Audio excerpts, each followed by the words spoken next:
ನಮಸ್ತೆ. Party B form ನಿನ್ನ ಹೆಸರಿಗೆ ಕೊಟ್ಟಿದ್ದಾರೆ. ಇಂಥ ಅತಿರಥ ಮಹಾರಥರು ಕೊಂಡ ಕನಸು ಸಾಕಾರಗೊಳ್ಳದಿರುವುದಕ್ಕೆ ಕಾರಣ ಇಂದಿನ ರಾಜಕೀಯ ದುರವಸ್ಥೆ. ನಮಸ್ಕಾರ ಕಣವ್ವ. ಯಾರು? ನಾನು ಚುಂಚನಗಲ್ದೆ. ಅಲ್ಲಿ ಮಲಗಿದಾರ ಹೋಗಿ. ಅದ್ಬಿದ್ದೆ ಯಜಮಾನ್ರ. ಯಾರು? ನಾನು ಚುಂಚನಗಲ್ದೆ. ಹಾ, ಗೊತ್ತಾಯ್ತು. ಏನ್ ವಿಷಯ ಇಲ್ಲಿ ತನಕ ಪಾದ ಬೆಳೆಸ್ಬಿಟ್ಟಿದ್ಯಾ? ನಾನು ಎಲೆಕ್ಷನ್ ನಿಂತೀವ್ನಿ. ಹಾ, ಗೊತ್ತಾಯ್ತು. ನೀವು ನಂಗೆ ಸಪೋರ್ಟ್ ಮಾಡದೆ ಹೋದ್ರೂ ಚಿಂತಿಲ್ಲ.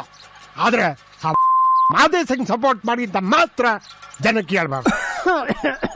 ಅರ್ಥ ಆಯ್ತು. ಇದು ಅದಕ್ಕೆ ದಕ್ಷಿಣೆ 2 ಲಕ್ಷ ರಂಗಿ ತಗೊಳಲ್ಲ. ಯಜಮಾನ್ರೇ, ನಾನು ಗೆದ್ದೆ. ದೇಶಕ್ಕೋಸ್ಕರ ಪ್ರಾಣ ತ್ಯಾಗ ಮಾಡಿದ್ರು ಒಂದ್ ಕಡೆ ಆದ್ರೆ ಆಸೆ, ಆಸ್ತಿ, ಅಧಿಕಾರ ಲಾಲಸೆಗೋಸ್ಕರ ದೇಶಾನೇ ಮಾರ್ಕೊಳ್ಳೋರು ಮತ್ತೊಂದ್ ಕಡೆ. ರಾವಣನಿಂದ ರಾಮ, ಕಂಸನಿಂದ ಕೃಷ್ಣ, ಹಂಗೆ ಪ್ರೆಸಿಡೆಂಟ್ ಇದ್ರೆ ನಾನು. ಎಲೆಕ್ಷನ್ ಮುಗಿಯೋ ತನಕ ಯಾರು ಕೇರ್ ಮಾಡಕ್ಕಿಲ್ಲ.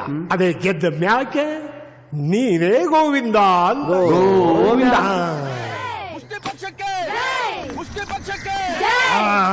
ಇನ್ನೊಂದು ಸ್ವಲ್ಪ ಪಾಂಪ್ಲೆಟ್ ಹಂಚ ಕೊಟ್ಟಿದ್ರೆ ಚೆನ್ನಾಗಿರೋದಲ್ವಣ? ವೇಸ್ಟ್. ನೀವು ಬೆಳಿಗ್ಗೆ ಹಂಚೋ ಪಾಂಪ್ಲೆಟ್ಗಿಂತ ನಾವು ರಾತ್ರಿ ಹಂಚೋ ದುಡ್ಡಿಗೆ ಬೆಲೆ ಜಾಸ್ತಿ. ಯಾವ್ದಕ್ಕೆ? ದುಡ್ಡಿಗೆ. ಏರಿಯಾಗ ಹೋಗಿ ಮನೆಗೆ ದುಡ್ಡು, ಬಟ್ಟೆ, ಪ್ಯಾಕೆಟ್ ಎಲ್ಲ ಹಂಚಿ. ಹೆಂಗೆಲ್ಲೋದಿಲ್ಲ ನಾನು ನೋಡ್ತೀನಿ. ಮದ್ಯಪಾನ ಬೇಡ ಅಂತ ಹೇಳಿದ ಗಾಂಧಿನಾಡಲ್ಲಿ ಹೆಂಡ ಹಣ ಹಂಚಿ ವೋಟ್ ಪಡೆಯೋ ರಾಜಕಾರಣಿಗಳು ಪ್ರಜಾ ರಕ್ಷಕರಾಗೋದಕ್ಕೆ ಹೇಗೆ ತಾನೇ ಸಾಧ್ಯ? ಇಂದು ಗಾಂಧೀಜಿಯವರೇನಾದರೂ ಬದುಕಿದ್ರೆ ಅಹಿಂಸಾ ತತ್ವವನ್ನು ಪಕ್ಕಕ್ಕಿರಿಸಿ ಹಿಂಸಾ ಮಾರ್ಗ ತುಳಿದು ಬಂದೂಕಿನಿಂದ ಇಂಥವ್ರನ್ನೆಲ್ಲ ಸುಡ್ತಿದ್ರೋ ಏನೋ.